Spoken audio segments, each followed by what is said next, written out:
Shubham Mishra, a man we had not heard of over 24 hours ago. Now someone everybody's heard, and now we're unfortunately very familiar with his vocabulary, and it's terrible vocabulary, really.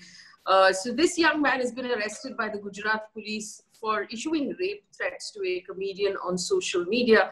And there are two sides to the story. I'm sure you're already familiar with the story, and I don't have to take you through what happened. Not just the one video which was offensive, it threatened rape graphically in various forms. It also threatened rape to her mother and her sister.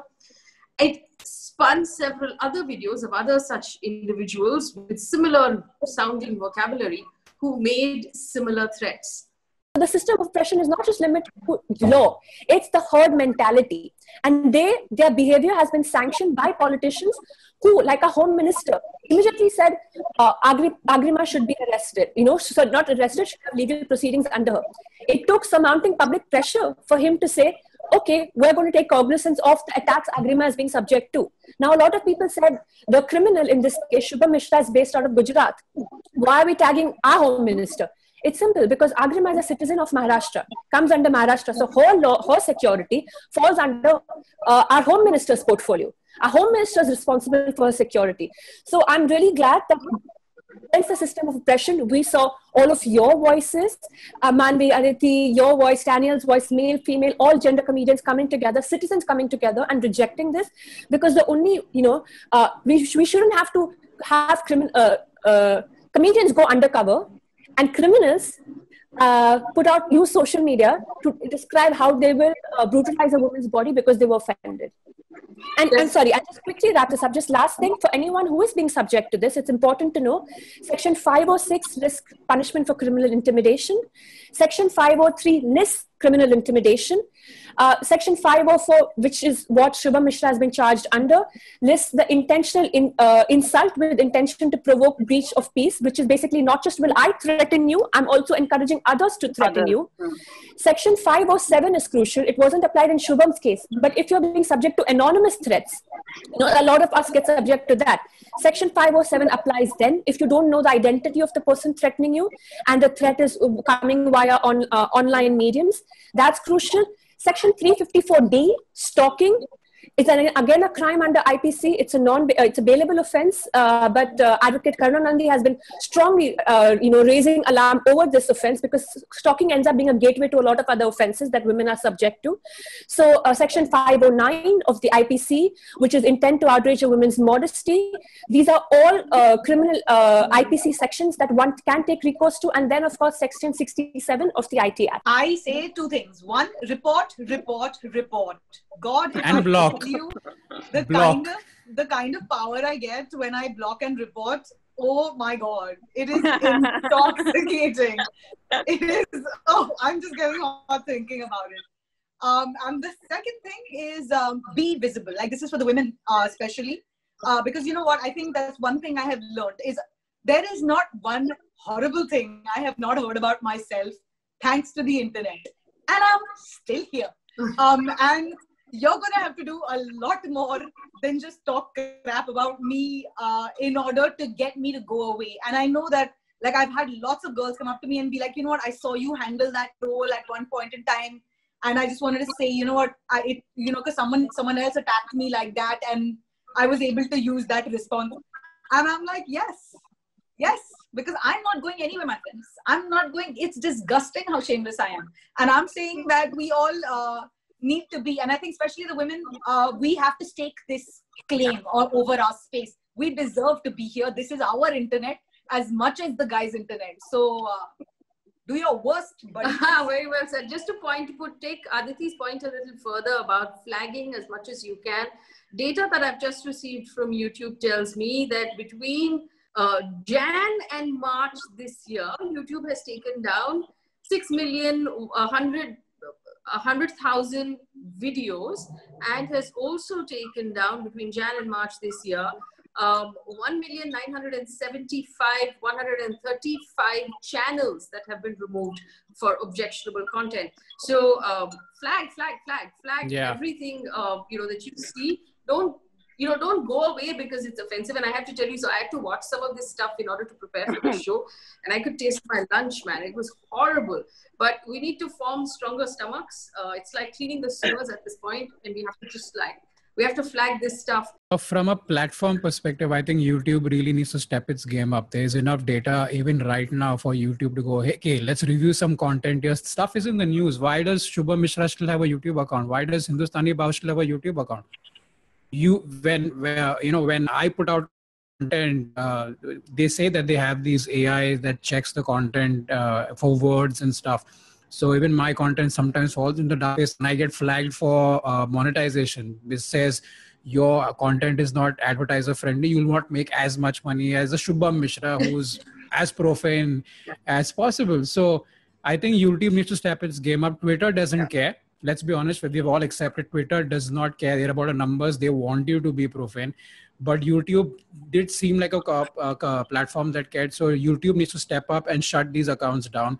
I think the fans, the audience that has patronized us and helped us build the industry today, they need to step up and make their voices heard. We're not saying come out on the street or vandalize something. Just make your voices heard. It shouldn't have to take an Agrima Joshua getting a Nirbhaya level rape threat for you to all suddenly wake up and go, hey, this is not cool.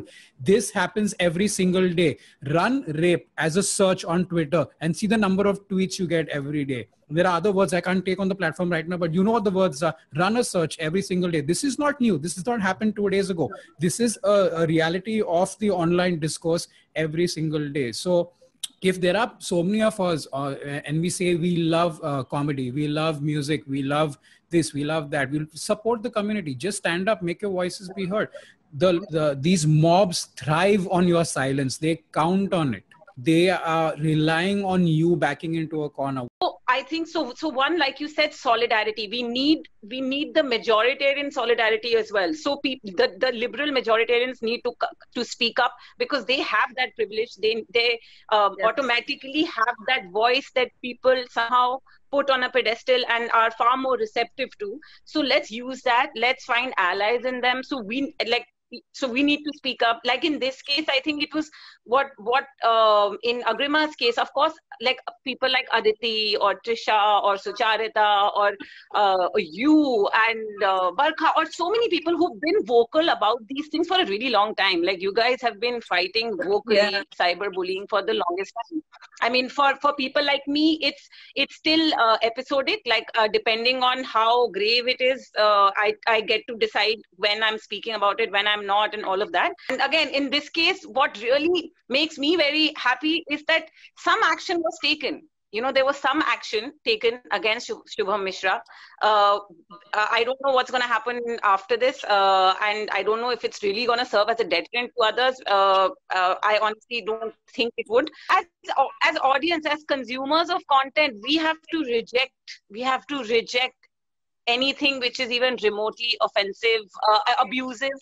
We need to also keep focusing and harping on law and keep poking the authorities to strengthen law, to strengthen execution of law. Why the government fails to actually propagate, to advertise as to what kind of a criminal offense it is to stalk someone on social media or to give threats to someone on social media, whether it is rape or whether it is any kind of derogatory remark. I mean, why the government is failing? I mean, I always quote this, that in this country, a new brand of chips, for that matter, wafer, if it is launched from Kashmir to Kanyakumari, within 1 week, everybody gets to know what is the brand of the wafer or chips. But along this country, still, I mean, till date, we don't know what are the laws. Yes. Despite of having so many mechanisms in the country in place. Also, Mr. that when we want to lighten the load on students, we remove secularism, you remove federalism, remove all of these useful chapters, and instead let's give them chips. It seems more useful. If someone says, I think this statue is a really bad idea, that person has an opinion and has the freedom to voice that opinion. But if someone threatens your life, your livelihood, your safety, your gender, your community, and someone calls other people to attack you as well, that is clearly breaking the law. Now, it is important for us as intelligent individuals to understand this law really carefully and then go out, like our panelists have said, like Ms. Shafiq has said, flag content that breaks the law, because you can understand that difference.